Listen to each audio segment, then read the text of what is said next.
This is toxic. Emily's words sliced through the air, cold and sharp. Karen's hand trembled as she poured soup, the hot liquid splashing onto the tablecloth. The sting of her daughter's cruel words echoed louder than the dinner conversation around them. But Karen didn't cry. She didn't flinch. She had spent her life building a future for Emily, sacrificing for her, loving her through every phase. But this was different. I'm curious, where in the world are you joining us from? Drop your city or country in the comments and make sure you're subscribed for all the latest updates. This is toxic, Emily sneered, her voice cutting deeper than any knife. The spoon trembled midair, the ladle of butternut squash soup sliding too quickly into the ceramic bowl and splashing onto the linen tablecloth. Karen blinked at the stain as if it might explain what had just been said. Her grip tightened around the handle, the copper burn of shame crawling up her neck. At the far end of the table, Emily sat cross-legged in her chair, fork poised delicately in hand, face unreadable, except for the eyes, sharp, calculated. No one spoke. John cleared his throat, reached for the salt. Olivia busied herself with her napkin. Karen's sister Marion gave a small, sympathetic smile, then dropped her gaze. The air shifted, thick with discomfort and a sour undertone of unspoken truth. Karen forced her hands to still and set the ladle down gently, deliberately. She moved to the sink, her back to the room, heart hammering. She could feel Emily's smirk without turning around. It wasn't the words alone, it was how she said them. Like she'd been waiting, like she wanted to hurt her. Karen had spent years dancing around Emily's barbed comments, dismissing them with a laugh or brushing them off with politeness. Teenagers, she'd tell herself. Hormones, growing pains. But Emily was 18 now, not a child, old enough to know cruelty when she wielded it. Toxic. The word echoed. Was it the meal? The house? Karen herself? Her eyes landed on the drawer near the coffee pot. Third one down. She didn't need to open it. She knew what was inside. Statements, charts, letters. 16 years of contributions. The college fund. Emily's college fund. She gripped the counter's edge. Karen had skipped vacations, worn shoes longer than she should have, cut back on groceries, canceled spa appointments, and nodded patiently through every snide comment about being too uptight, too traditional. Just a mom. She did it all for Emily's future, because that's what mothers do. But tonight? Tonight felt different. Karen turned slowly, her face a carefully composed mask. She offered another helping of salad to no one in particular. Emily declined with a wave, glancing at her phone beneath the table, disengaged, disrespect. It had become Emily's currency, and Karen had been paying the price too long. Dinner continued in clipped exchanges and forced laughter. The conversation danced around weather, work, and Olivia's new internship. Safe ground. But Karen barely registered it. She watched Emily, noted every dismissive shrug, every derisive glance, and beneath it all, something in Karen cracked. Quietly. Irrevocably. When the last plate was scraped clean and the dishwasher hummed to life, Karen excused herself and stepped into the hallway. The house muffled behind her, she pulled her phone from her cardigan pocket and stared at the screen. The contact was already saved. Mark Halpern, financial advisor. She opened the thread. Her thumb hovered. Her breath came slower now, heavier, but not from fear, from clarity. Her daughter didn't need another dinner. She needed a lesson. Karen typed 3 words and hit send before she could second-guess herself. Freeze Emily's fund. Then she tucked the phone away and walked calmly back to the kitchen, shoulders square, spine tall. Karen poured herself a glass of wine, watching Emily laugh in the next room, unaware that her world had just shifted. The smell of turkey fills the air, but Karen's mind is already far from the dinner table. The scent of rosemary and roasted garlic drifted through the kitchen, clinging to the walls like a memory. Laughter trickled in from the dining room, muted, distant, unreal. Karen moved mechanically, sliding the casserole back into the oven, wiping a non-existent smear from the countertop, adjusting the candles by the sink. Her hands worked with the elegance of routine, but her thoughts had already slipped out the door. She couldn't stop replaying it. This is toxic. The way Emily said it, careless, precise, and the silence that followed. No one came to her defense, not even John. Just glances exchanged like uncomfortable currency, everyone pretending not to notice that something had snapped. Karen didn't feel wounded anymore. She felt focused. She had once believed confrontation was the answer, that if she just sat Emily down, explained how deeply those words cut, things would shift, that maybe her daughter would blink, surprised, and remember the woman who had packed every school lunch, who stayed up to finish every forgotten project, who had loved her unconditionally through every storm. But love hadn't earned her respect, and now something colder was taking root, something clearer. She walked into the hallway and paused by the drawer, third from the top. She opened it slowly, running her fingers along the stack of neatly ordered papers. The college fund, carefully managed, quietly nurtured. It had always been Emily's, until now. Karen hadn't really touched it, not in any significant way. She'd treated it like sacred ground, as if withdrawing a single cent would make her less of a mother. But standing there in the hush of the hallway, with dinner plates clinking softly in the next room, she saw the truth for what it was. That money wasn't a promise. It was leverage. And maybe, just maybe, it was time Emily felt the difference. Back in the kitchen, Karen poured herself a glass of wine. She sipped it slowly, gaze fixed on the flicker of the stove light. Her phone buzzed once. Mark. She opened the message. Freeze complete. Emily will notice immediately if she logs in. Karen stared at the words. No tremble in her hand this time. No regret. Just a strange, weightless clarity. Her silence hadn't protected anyone. It had enabled Emily's disdain. That ended tonight. She took another sip. As she rinsed the salad bowl, she imagined the next dinner. Same table, same chairs, same smug expression across the table. But this time, something would be different. There would be a question behind Emily's eyes, a seed of doubt. Karen had always served quietly. She knew every preference, every allergy, every food phase. But she'd never allowed herself to taste the power she held, not until now. She placed the last dish in the drying rack and ran a towel over her hands. Somewhere in the living room, Marion laughed too loudly at something. Karen didn't flinch. She was already planning next week's meal. Roast chicken, truffle risotto, a red wine reduction. Emily once pretended to hate, but always finished. It would be a perfect meal. Thoughtful, elegant, served by the same woman who had learned to make herself small so others could feel full. Not anymore. Karen moved with a grace that came not from submission, but certainty. In her bedroom later that night, she sat at her writing desk. A candle burned low beside her. She scribbled a grocery list with unusual care.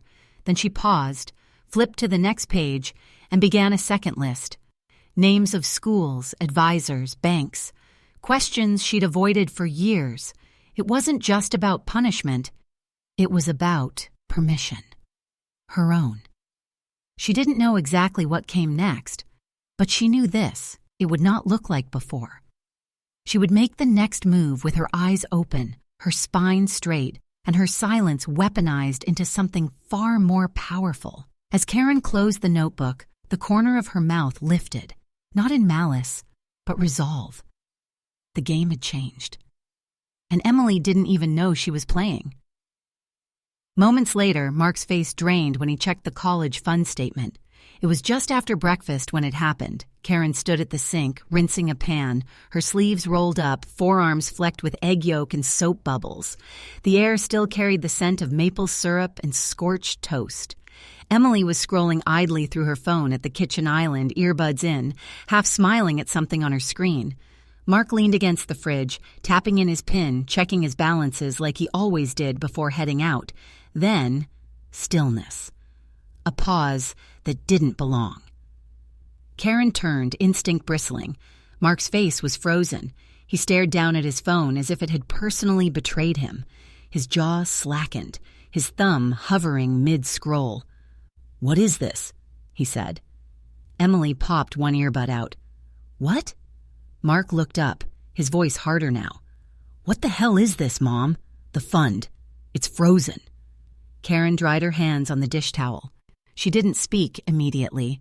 The words she had practiced the night before curled up and vanished under his stare. "You froze it." He yet, sked, louder this time. "Without telling me?" Emily looked up then, the shift in her expression so fast it startled Karen, a flicker of panic, a twitch of guilt. She tucked her phone under her leg and went still. "I did," Karen said, steady but quiet. "Last night." Mark let out a dry, incredulous laugh. "Are you serious? You didn't even talk to me about it. I need that money. Applications, housing deposits, tuition holds. It's not just some number on a screen." Karen nodded once. "I know what it is." "Then why?" His voice cracked. "Why now?" Emily stood but didn't speak. Her eyes darted between them, unreadable. Karen could feel the tension in the air thickening like smoke. Her own pulse was slow but heavy, each beat a reminder that she'd stepped into territory that had no map. "You heard what she said to me," Karen said, finally meeting Mark's eyes. "You were there." Mark shook his head.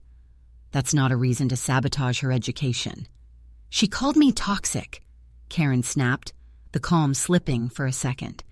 "At my table, in my home, and no one said a word."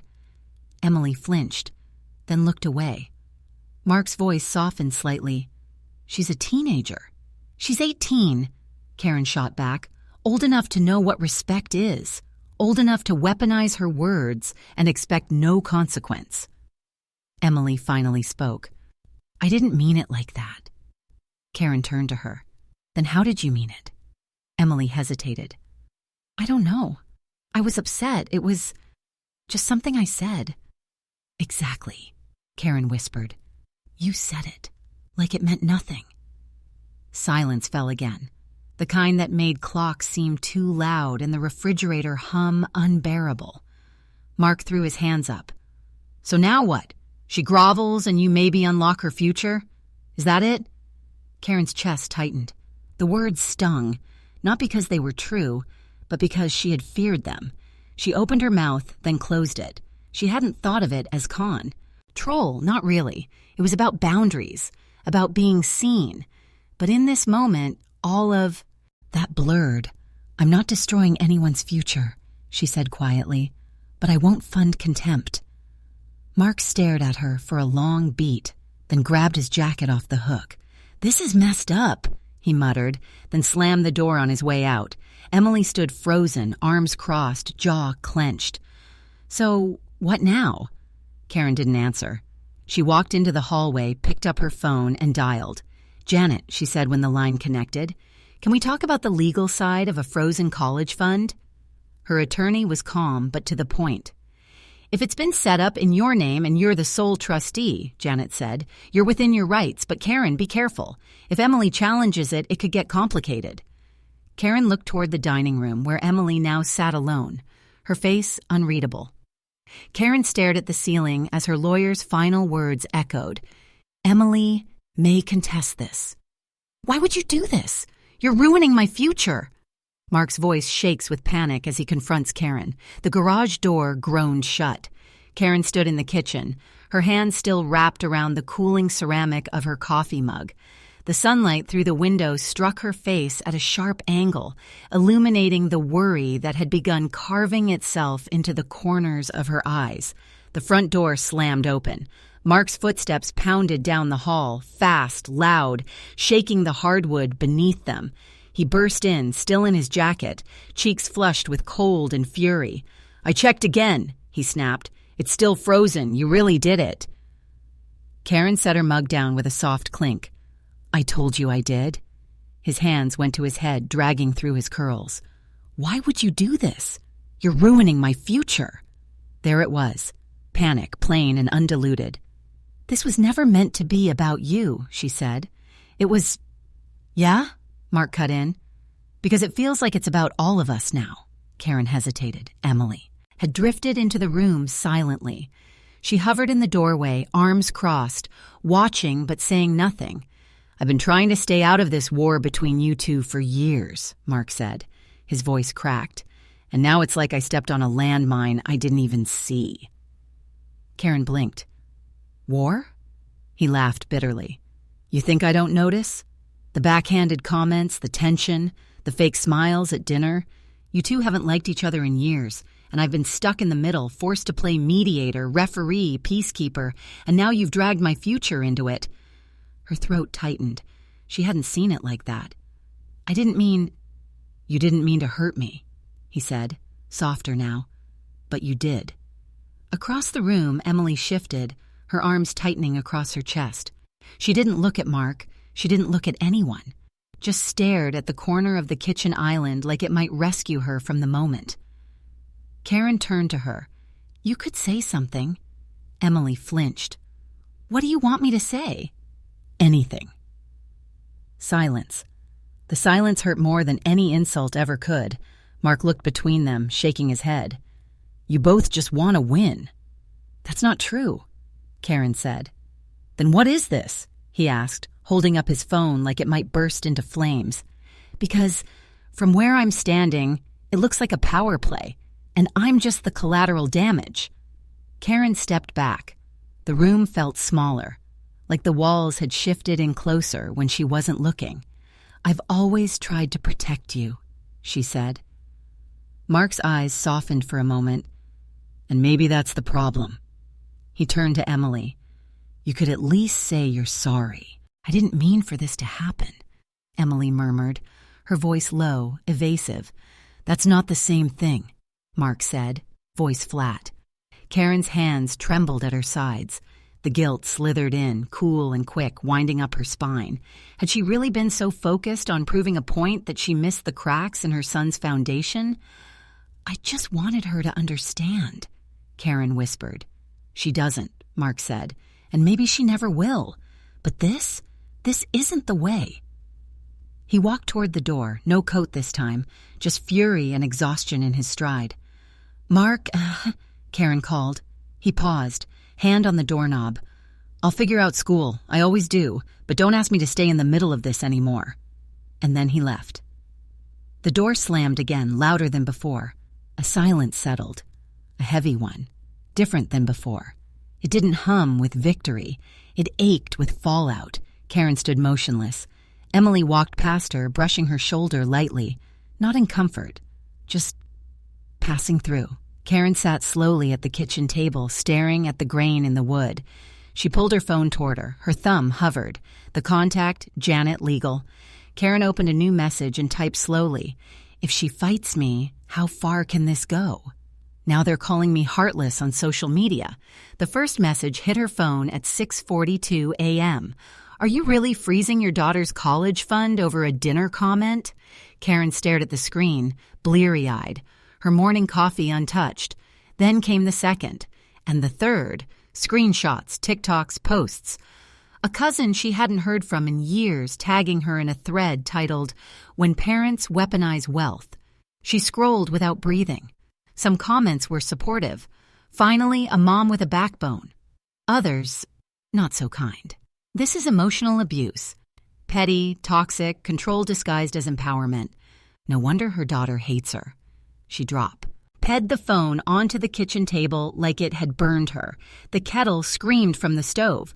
She didn't move to turn it off. The story had spread faster than she imagined. Someone, maybe Emily, maybe Mark, had talked. Now her decision wasn't just a family crisis. It was public theater. She was trending, and not for her peach cobbler. She finally poured the tea, hands shaking, and sat down to read more. The division was sharp. Women praised her strength. "We're done funding disrespect." But younger voices dragged her through the mud. Karen is a textbook narcissist. The irony of her name wasn't lost on anyone. Then came the email. Subject: Interview request. Good Morning America. She closed the laptop. The weight of it all settled around her shoulders like a wet coat. This wasn't about a frozen account anymore. This was about legacy, about how she'd be remembered, not just by strangers, but by her children. Footsteps approached. Her eldest daughter, Sasha, stepped into the kitchen, hair still damp from the shower, brow furrowed. "You've seen it?" she asked gently. Karen nodded. Sasha pulled out a chair. "You need to say something, publicly, before someone else does it for you." "I don't even know what I'd say." "Well, figure it out," Sasha said, "because right now, they're filling in the blanks for you." Karen didn't argue. She just reached for a pen and a pad, the kind she always used when the truth got too loud for screens. She started scribbling. This wasn't about punishment. It was about pause. Respect has to mean something. She scratched the line out, tried again. "A family is not a transaction. I didn't withhold love. I withheld funding. There's a difference." Another scratch, another false start. The words refused to cooperate. They twisted in her throat, inky and uncertain. By midday, her statement was a war zone of crossed-out sentences and unfinished thoughts. Every time she thought she had clarity, a new thread, a new voice, a new wave of shame knocked her down again. She wasn't just fighting Emily anymore. She was fighting versions of herself she didn't even recognize. She closed her eyes and breathed in through her nose, out through her mouth. Again. She had survived worse. The doorbell rang. Karen opened it to find a small box sitting on the welcome mat. No postage, no note, just her name and familiar handwriting. She carried it inside, sliced the tape with a butter knife. Inside was an old envelope, yellowed, frayed, tied with twine. A voice crackled from the phone in her hand, speaker already activated. "I found your original will," said Helen, her longtime friend and former attorney. "I thought you'd want to see what you wrote before all this began." Karen held the document in her lap. Her eyes scanned the first lines. Her own words written years ago when the world was quieter, simpler. "To my children, I give not just what I have, but what I've learned. May they use both with grace." She sat very still. Grace. That word hadn't been in the air for days. Not since the war began. Karen stared at the will, heart pounding. Maybe the real battle wasn't with Emily, or even the public. Maybe it was with the woman she used to be. Holding the will in my hands shook me to the core. The paper felt fragile in her hands, like time had thinned it, made it delicate. Karen read the words again, slower this time, her mother's handwriting curling across the page in fountain pen loops. "To my children, I give not just what I have, but what I've learned. May they use both with grace." She hadn't thought about him, or our mother, in weeks. Not since the dinner, not since everything tipped sideways. Her voice, her laugh, even her smell had all been buried beneath the noise of this battle, first with Emily, then with the world. But now? Now she was everywhere. Helen's voice crackled again over the phone speaker. "You remember what she used to say, don't you? Money isn't a leash, it's a ladder." She put it in the will on purpose. The fund was her idea. You followed through. Karen's throat tightened. She wanted each generation to rise a little higher, not to be controlled, to be equipped. Karen pressed her palm against the yellowed page like it might calm her racing heart. "She'd hate what I've done with it," she whispered. "No," Helen said gently. "She'd hate why you did it. You're not wrong to want respect, Karen, but this was about pain, yours." Karen said nothing. She couldn't. It was like someone had opened a window she didn't know existed, and now the cold, honest air was pouring in. She thought about the night Emily was born, how small she had been, fists curled tight like she was already fighting the world, how Karen had promised she'd never let that girl feel powerless, not ever. But somewhere along the way, Karen had become the one wielding power, and it didn't feel like protection anymore. She stood slowly, pacing the room. The headline still screamed from her laptop screen, the pad of torn-up statements still lying next to the kettle. But all of it felt distant now, like it belonged to a different woman, a version of herself she'd outgrown. She sank onto the edge of the couch, Will still clutched in her hand, and let the silence hold her. Maybe she'd been trying to reclaim something, dignity, control, a voice she'd muted for too long. And maybe freezing the fund had felt like justice, but it wasn't legacy. Legacy was bigger than discipline, bigger than ego. It was generosity rooted in wisdom. She closed her eyes. When she opened them, she found herself whispering to the ceiling. I just wanted her to understand me. But understanding couldn't be forced. Not through silence, not through control, and certainly not through a ledger. She looked at the will again. May they use both with grace. Karen swallowed hard. She wanted to be that woman, the one who gave with grace, who led without pride, who honored her own pain, but didn't pass it down like an heirloom. The floor creaked behind her. She turned. Emily stood in the hallway, not defiant, not snide, just quiet. Her hair was damp, her posture uncertain. No phone, no eye roll, just the weight of something unsaid between them. Karen didn't speak, neither did Emily. But there was something in her daughter's eyes, a flicker of vulnerability, maybe even remorse. Karen folded the will gently, placed it on the coffee table, and met her gaze. It wasn't forgiveness. Not yet. But it was something. Emily stepped into the room, and for the first time in weeks, Karen didn't brace for a fight. She waited for the truth. He stood in front of me, eyes full of emotion, but no longer with anger. Karen sat still, the folded will on the coffee table like a sacred weight. She didn't know how long she and Emily had stared at each other. Seconds? Minutes? Neither spoke, but something had shifted. The edges between them, once jagged, now just blurred. Then came the knock, not loud, not urgent, but familiar. Emily glanced toward the door and then back at Karen. There was no tension in her face, only a strange stillness. Karen stood and opened it. Mark stood on the porch, shoulders hunched, backpack slung low, eyes bloodshot but soft. "Can I come in?" he asked. Karen stepped aside. He didn't rush to speak. He took off his shoes, walked into the living room, and sat at the edge of the armchair across from Kian. Emily lingered near the hallway, uncertain. Mark looked at Karen, then Emily, then back again. When he finally spoke, his voice was low. "I've been thinking," he said, "a lot. About everything. About what I said. What I didn't say." Karen nodded, waiting.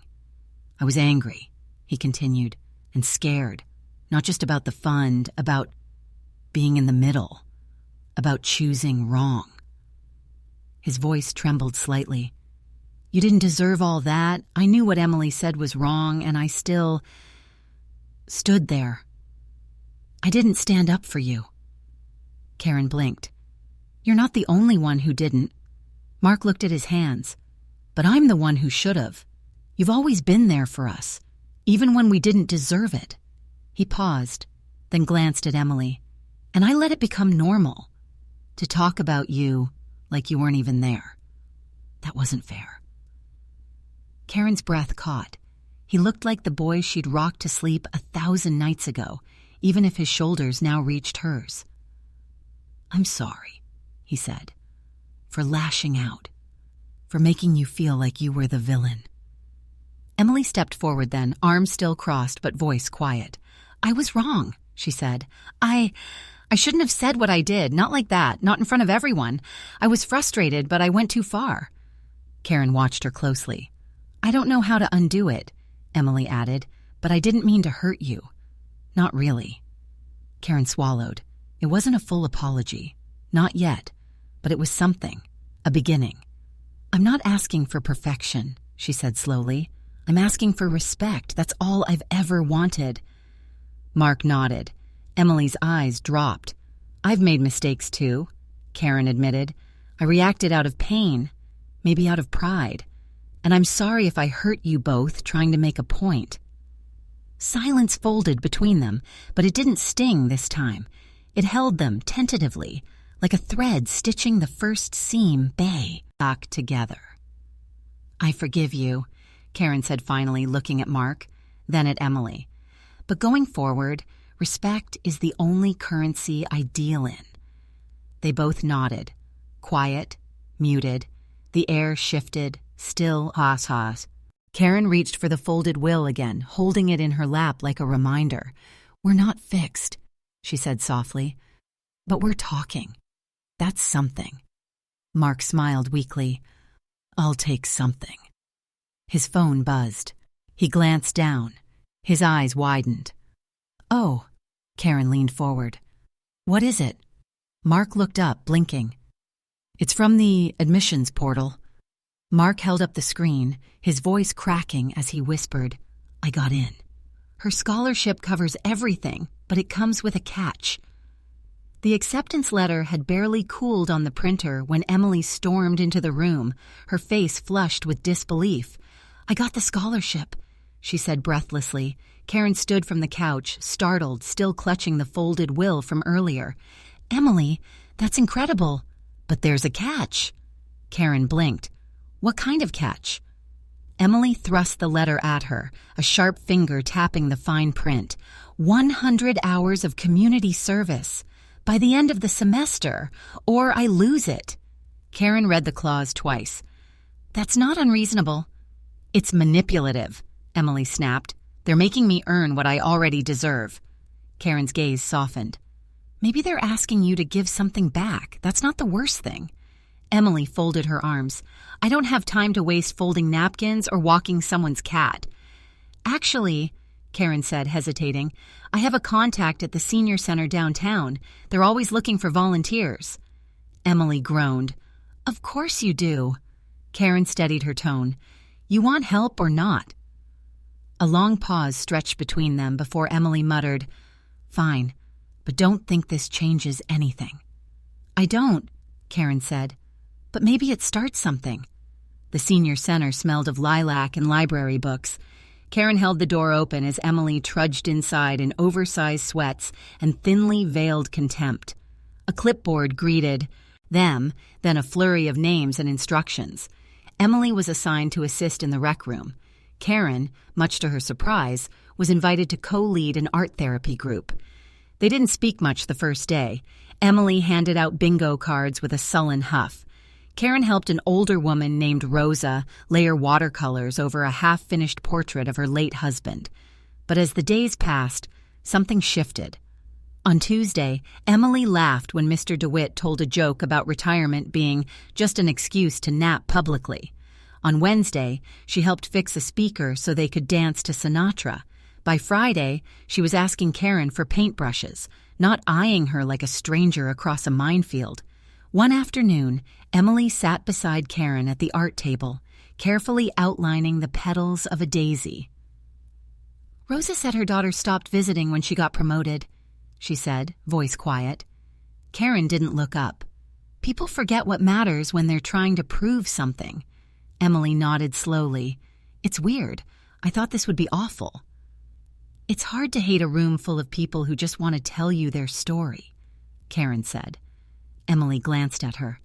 "I didn't think you'd volunteer here. You're always so private." Karen set down her brush. "I used to think vulnerability was weakness, but I've learned it's how we grow." Emily said nothing. A beat passed. Then she whispered, "I wasn't trying to ruin anything." "I know," Karen said, "and I wasn't trying to control you. I was trying to be seen." Emily nodded. The moment didn't need more than that. The following week, the director of the center approached Karen with a clipboard and a hesitant smile. "Would you consider speaking at our community night next month?" she asked. "Your story, your strength, it resonates." Karen blinked. "Me?" "Yes," the woman said. "People need to hear what you've lived through, the choices you've made. It could help someone." Karen looked down at her hands, stained with paint and something softer. Peace, maybe.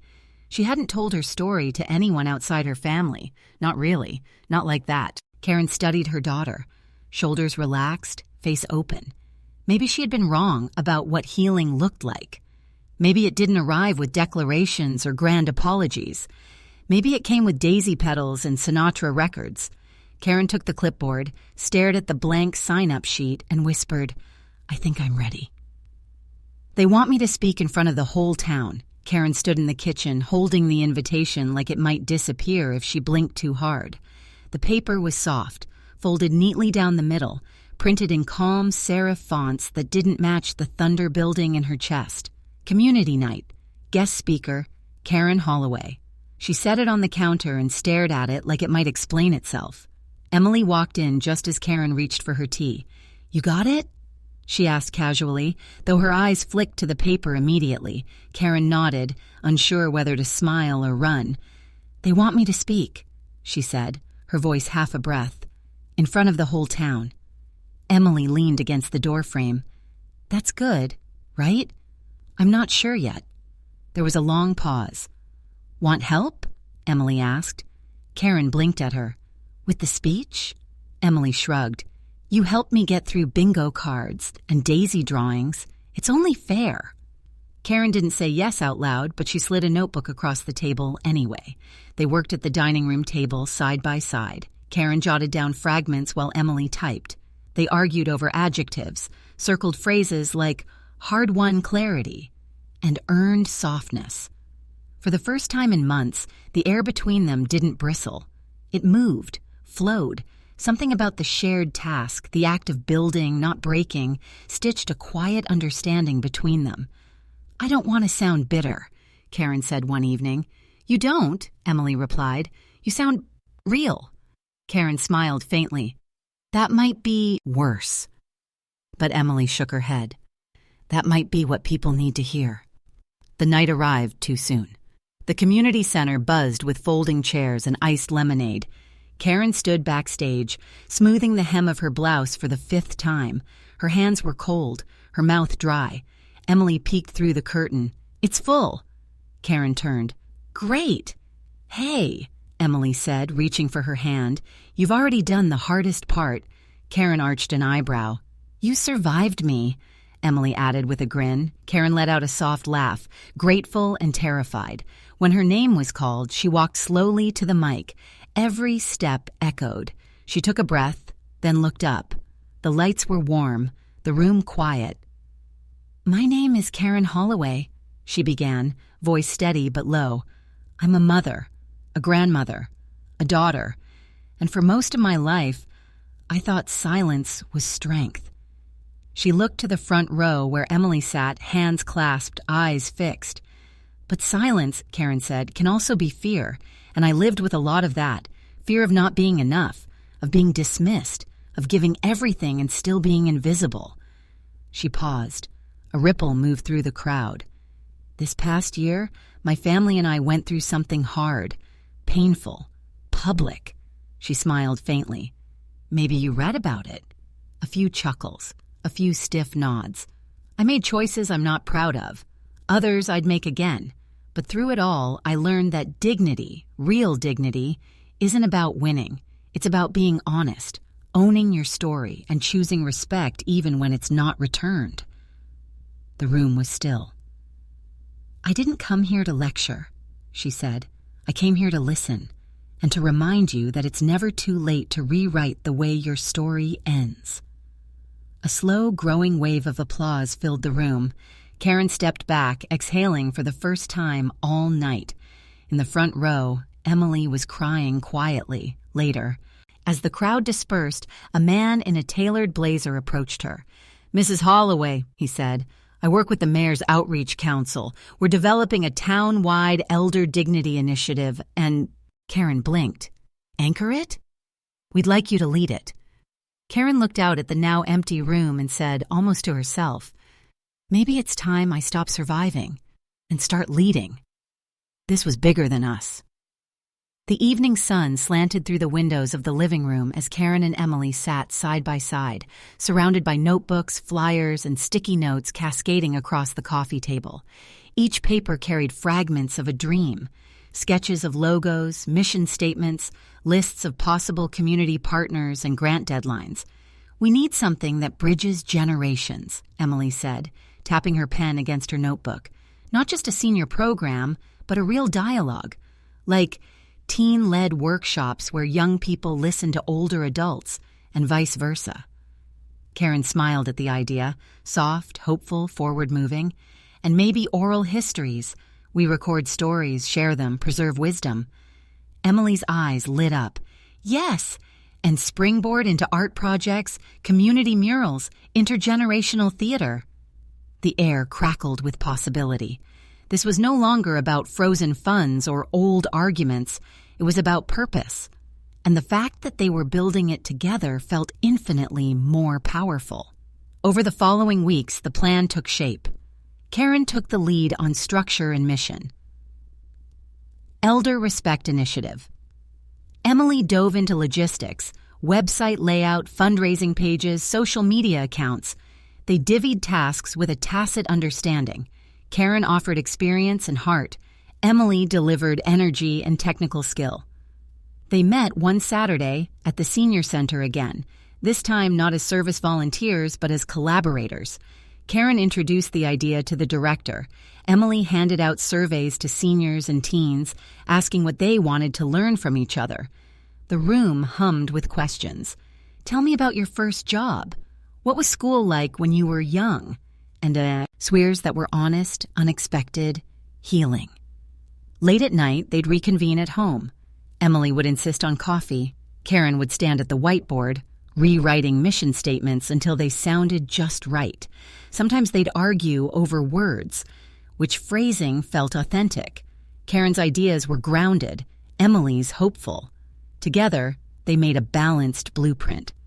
"This isn't just a movement," Karen said one night, voice steady. "It's what we needed." Emily nodded, her expression soft. "It's what I needed." Word spread quickly. Flyers went up around town. A small article in the local paper. Mother-daughter team launches Elder Respect Initiative. Caught the mayor's attention. Soon, inquiries began rolling in about sponsorship, meeting spaces, volunteer sign-ups. Karen felt a familiar tightness in her chest, equal parts pride and fear. The stakes had shifted. This was no longer private. Decisions about funding, partnerships, press appearances pressed in on her. She closed her eyes. How far would she go? Emily watched her and placed a hand on her arm. "You've got this." Karen opened her eyes and took a breath. She did. They did. For each other and for the movement. Their first pilot workshop arrived, a half-day event pairing middle schoolers and seniors in storytelling and collage making. The community center buzzed with laughter, shuffling chairs, crayons dropping onto tabletops. Karen guided the room. Emily checked off volunteers, passed out coffee cookies, took mental notes. At the end, a grandmother named Joyce hugged Emily and whispered, "Your mom gave me back my voice." Emily blinked, overcome. Karen caught her daughter's eye. No words, just pride. Back in the living room that night, the coffee table was cleared only of crumbs. In its place lay a pile of thank you notes, from seniors, from teens, from the mayor's office. One envelope was Embos, said with press pack. They looked at each other. Emily swallowed. "We did this." Karen leaned back. "And we'll keep doing it." But as the press inquiries began stacking up, she felt the familiar hum of pressure. She glanced at the letters, an invitation from a regional news station, a request from a community foundation. A staff member from the senior center called to ask if the initiative could present at the next town hall. She studied the papers. This wasn't about revenge anymore. It was responsibility, reputation, real impact. Emily said softly, "Whatever comes next, we face it together." Karen closed her eyes and nodded. She reached for the press pack, then thought of the town hall crowd's faces, the senior center's welcoming arms, her daughter's steady presence. Yes, together. As the landline rang with another press request, Karen lifted the receiver and said, voice steady, "This is Karen Holloway. How can I help?" "National outlets want to know about my story now." Karen stared at the email subject line on her laptop screen. Feature request, New York Times National Human Interest section. She blinked. half wondering if it was a prank. It wasn't. Her inbox was full of similar messages: CNN, NPR, even a podcast that covered modern family dynamics had reached out. They all wanted to hear the same thing: how a single act of rebellion became a nationwide movement on dignity and intergenerational healing. The story had spread like dry grass under a match. First local blogs, then regional features, now national attention. Karen Holloway had become an accidental figurehead, and she wasn't sure she was ready. She closed the laptop slowly and walked to the window. Outside, 2 teens were handing out flyers with the Elder Respect Initiative logo printed in bold. Down the street, she could see the mural Emily helped paint with the seniors. Twisted vines and open hands bridging across generations. Karen pressed her hand against the glass. "This is real," she murmured. That afternoon, she and Emily met with their board advisor at the senior center. "They want you to do a speaking tour," he said. 3 cities, paid, all expenses covered, panel spots at 2 universities. Karen sat back. "A tour?" Her voice was even, but inside her chest something clenched. Emily leaned in. "You'd be amazing." Karen raised an eyebrow. "You think I want to spend weeks in airports giving TED Talks to strangers?" Emily smiled. "Not want, but maybe need." Karen chuckled, but the idea stuck. She'd spent decades shrinking, living in the background of her own story. Now the world wanted her in the front row. Later that night, she walked out to the porch and called Helen. "They want me to speak all over. I should feel excited, but all I feel is pressure." Helen listened quietly, then said, "It's not about excitement, Karen. It's about alignment. Is this still your message?" That stuck with her. The next morning, she reviewed their mission statement, line by line. Every word had to stay true. Karen sent a list of boundaries to her advisor. No partnerships with for-profit retirement homes. No corporate co-branding. No reshaping the story for marketing value. If her voice was being broadcast, it would be authentic, or not at all. By the end of the week, her face appeared in 3 articles. One called her a champion of family truth-telling. Another called her a complicated hero. One harsh op-ed labeled her the grandmother who froze her family to defrost a movement. Karen read that one twice. She didn't even flinch, because now she understood what she stood for. The noise grew, comments poured in, supporters donated in droves, volunteers doubled, schools requested programming. Karen felt pulled in every direction, but somehow grounded. Emily watched it all unfold, equal parts fascinated and protective. "You okay?" she asked one evening, watching her. "Mother finished a phone interview." Karen exhaled. "I am, but I don't want us to lose what made this matter in the first place."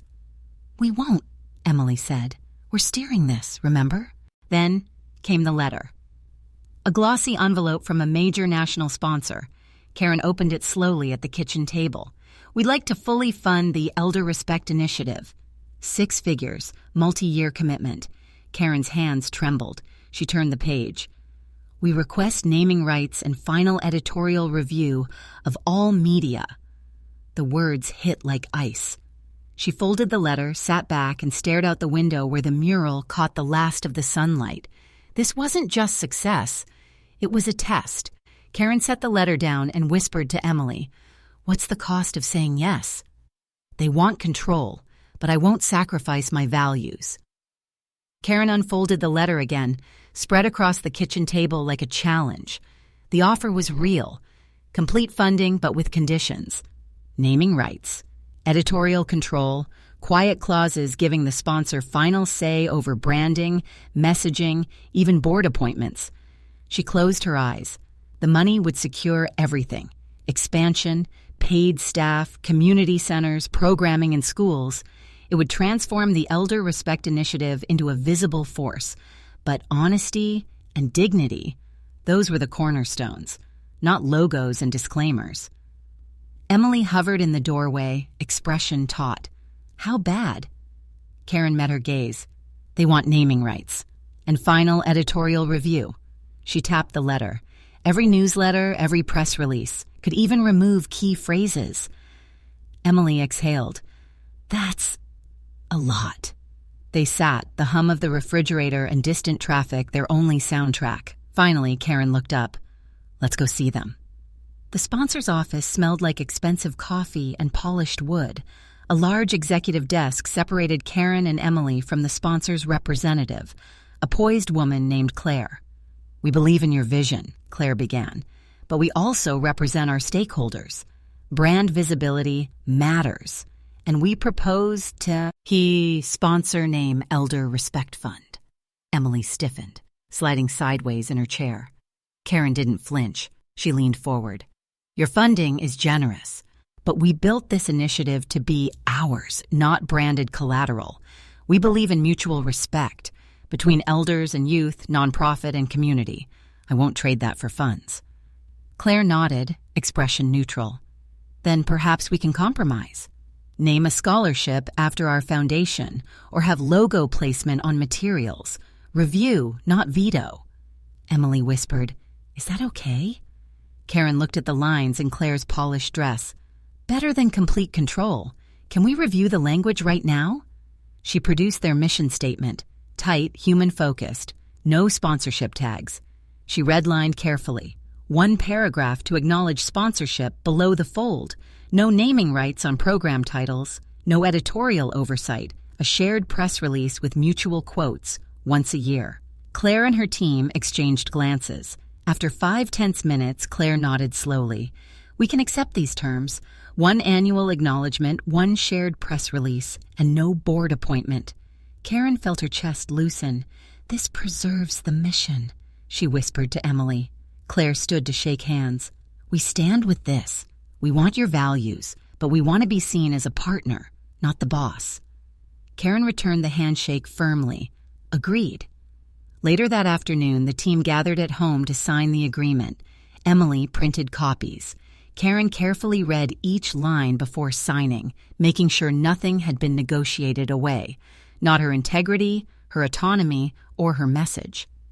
When the final initial was penned, Karen closed the binder and leaned back.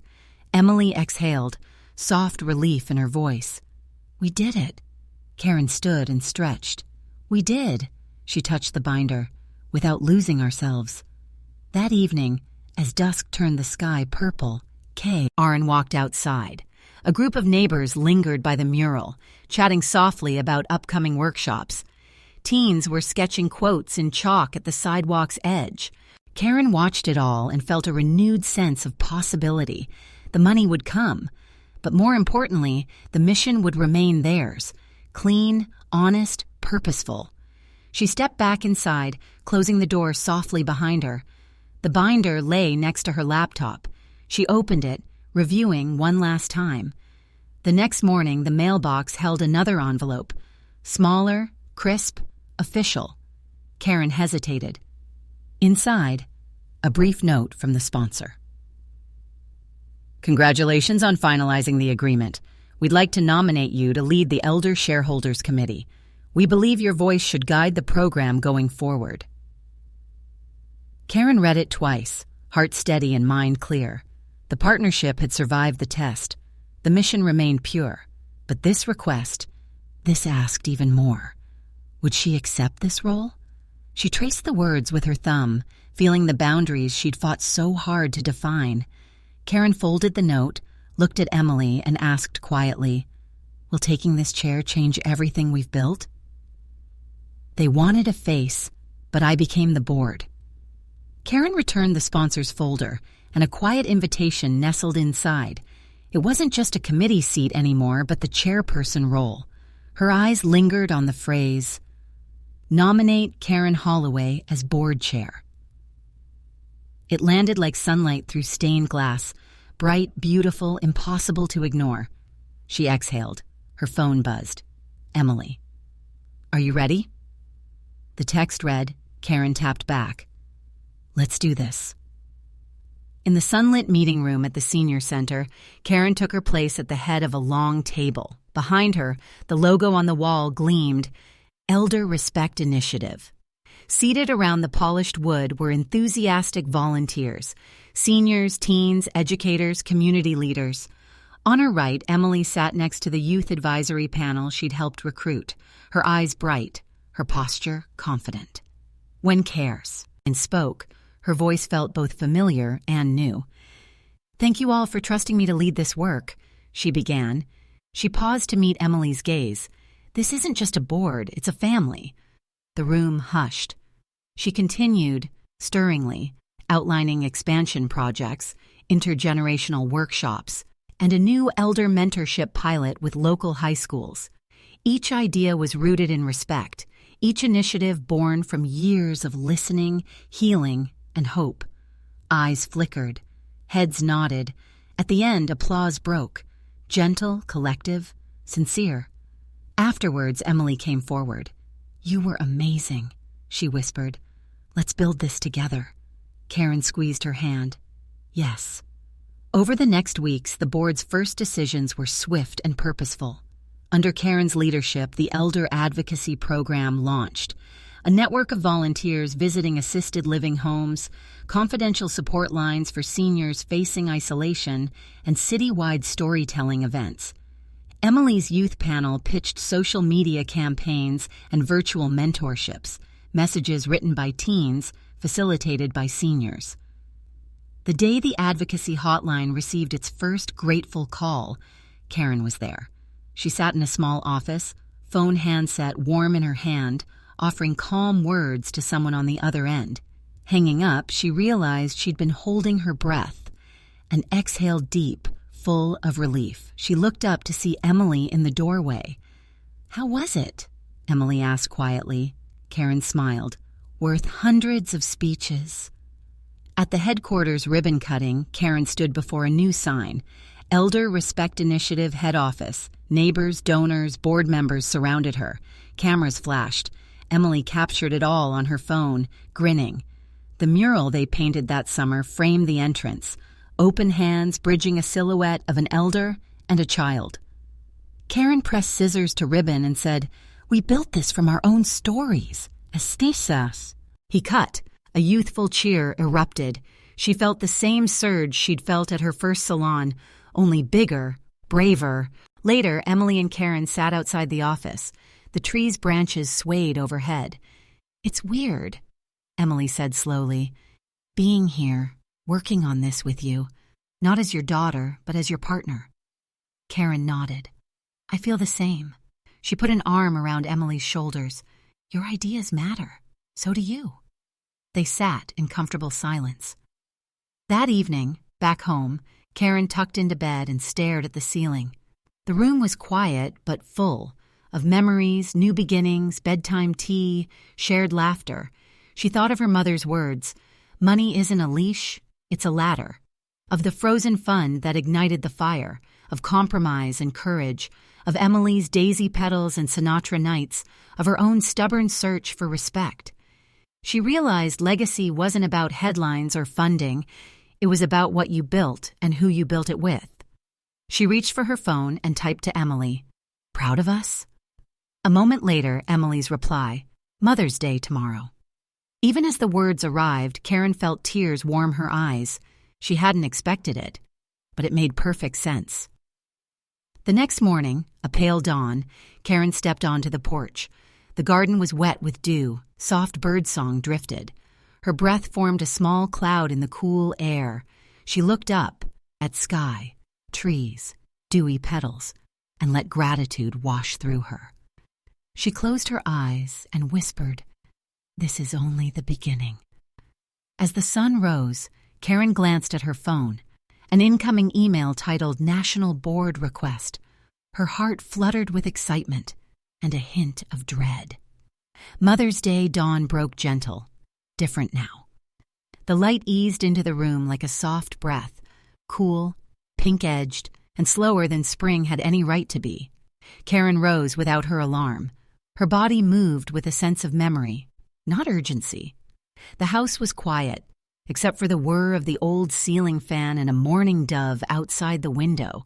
She stepped ped into her slippers, pulled a shawl around her shoulders, and made her way out onto the porch. The dew was still thick, clinging to the grass like secrets. She wrapped her arms around herself and looked out past the garden where Mark had promised to till the soil for tomatoes. Her eyes landed on a small patch of freshly dug earth under the maple tree, her husband's favorite shade spot. That's where the tree would go. Inside, the coffee brewed strong. The smell curled around her as the door creaked open. Emily stepped into the kitchen in worn jeans and a faded flannel, a paper folder tucked under one arm. "You're up early," she said. Karen smiled. "Mother's Day waits for no one." Emily poured them each a cup, then set the folder on the counter. "I wrote something." Karen tilted her head. Emily flushed. "It's for today. I wanted to say it in front of everyone, but I needed you to see it first." Karen opened it. The words were simple, honest. A public apology, written not as PR but as truth. Emily acknowledged the things she'd said, the silence she'd offered, and the journey that brought them here. She called it the weight of my words. "I'll read it aloud today," Emily said softly. "I want Mark to hear it. I want Grandma's bench to hear it." Karen's voice caught. "She'd be proud of you." Emily reached for her hand. "So would he." By mid-morning, the yard was full of familiar voices and folding chairs. Mark brought the shovel. Sasha arrived with lemon bars and sun hats for the kids. Even Helen came, setting down a dish of deviled eggs and hugging Karen like she'd never let go. The tree arrived in a burlap-wrapped root ball, an oak sapling. Emily stood beside it, fingers brushing the leaves, her expression unreadable. Karen stepped forward and addressed the small crowd. Her voice wasn't rehearsed, but it was sure. "We're planting this tree not just in memory of James, but in honor of what we've learned this year, that strength isn't in standing alone, but in growing together. That legacy doesn't just pass down, it rises up." She looked around the circle, at her children, her neighbors, the elders who had become friends, at Emily. "Thank you all for helping me find the way back." Emily cleared her throat. She stepped forward, unfolding the page she'd brought from the kitchen. She read it all. No stumbles, no edits, just the sound of a daughter returning to herself. By the time she finished, even Sasha had tears slipping silently down her cheek. Karen walked forward, wrapped her arms around her daughter, and held on longer than she'd planned to. Together, they lowered the tree into the hole. Karen pressed earth over roots, her fingers steady. Emily's hand met hers. Mark filled the rest with quiet determination. When they were done, Sasha placed a small wooden plaque into the soil. For James Holloway, love spans lifetimes. The group lingered. Laughter returned. Lemon bars disappeared. Chairs folded. As dusk slipped across the sky, Karen stood at the base of the sapling, now tethered by a support stake and string. Emily joined her. Karen looked up at the canopy. "It's small now," she said. "But it'll grow," Emily answered. Karen nodded. "Like us." The sun dipped low, brushing gold against the bark. Fireflies sparked at the edges of the yard. The house, the tree, the porch, all felt like parts of something sacred. Karen closed her eyes for a breath, then whispered to herself, "This is just the beginning." Her phone buzzed. A new message. She opened it slowly. "We'd like to invite you to the White House." Her breath caught in her throat. Legacy isn't loud. It's last. Aang. The late spring sun settled over the community center like a gentle benediction. From the rooftop garden, Karen watched as a group of teenagers painted the final strokes of a mural. Interwoven hands, roots reaching deep, and at the center, a silhouette hinting at her own figure, arms open wide. The image carried her story. Pain transformed into purpose. Conflict reshaped into connection. Emily and Mark stood beside her, paintbrushes in hand, dusted with color. The three of them shared a silent smile, no words necessary. They had walked through winter together, and this was their spring. Earlier that morning, Karen had joined a weekly check-in at the center. Chairs circled neatly in the sunlit room as seniors talked about book clubs, yoga classes, and weekend meetups. Emily planned a youth-led storytelling slumber party next month. Mark handled logistics, ensuring the center's van was safe and schedules were set. The pace was busy, but it felt organic. Not frantic, not forced. During a break, Karen wandered outside, phone tucked in her pocket. Her gaze shifted from the mural in progress to the memorial tree beneath it. The oak sapling stretched new leaves toward the sky, a symbol of what takes time to grow. She placed a hand on the sturdy trunk, grounding herself in the moment. Inside, Emily joined her. "It's almost done," she said, her voice soft with pride. They added a quote, "From roots we rise." "I thought you'd like it." Karen studied the mural. Yes, perfect, simple, true. "It's more than just paint, it's story." Emily nodded. "And we're part of it now." Quiet filled the courtyard, not empty silence, but the hum of life well underway. Children played tag along the path. A volunteer read poems to a circle of seniors, some of whom winked at Karen as she passed. These were the ripples of her choice. That afternoon, the planning committee convened in the office downstairs. Karen sat at the head of the table, listening as members discussed grant applications, mental health workshops, and intergenerational buddy programs that paired high schoolers with elderly mentors. Emily took notes, naturally proactive. Mark chimed in with practical suggestions, budget concerns, transportation routes. Each voice carried respect. The structure was deliberate, but the warmth was intentional. When it finally wound down, Karen lifted her head. "What we do next matters," she said. "Not just today, but 10 years from now. We're planting more than seeds. We're planting mindsets." A volunteer at the back, a retired teacher named Marisol, nodded. "You've given this community permission to care across generations. That's rare." Karen felt a quiet swell. No TV cameras, no press releases, just real people, real lives bridging divides. That evening, as dusk draped the center in a pale glow, Karen, Emily, and Mark walked home together. They passed the sapling and mural on their way, each touched by it anew.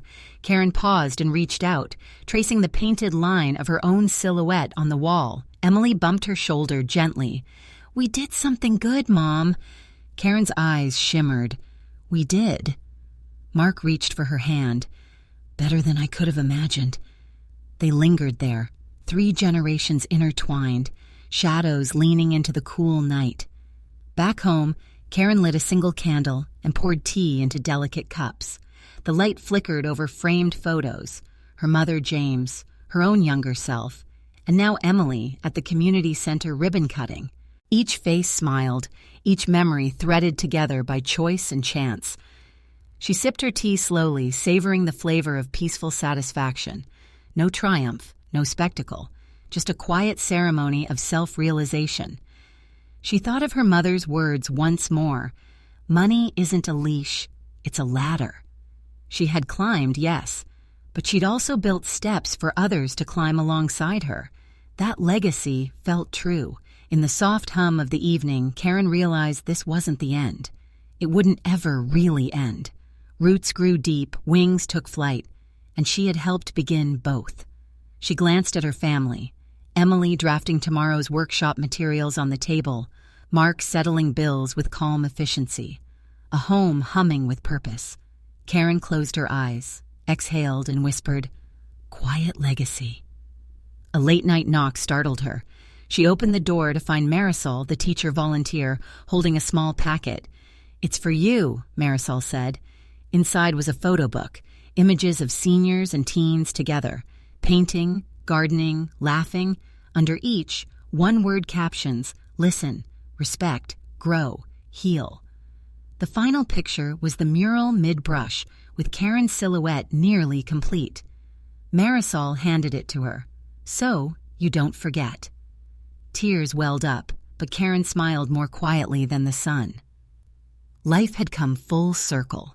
As Karen flipped to the first page, she paused at the last photo, a blank frame waiting for her face. She closed the book, heart full, whispered, "Let's fill this next page."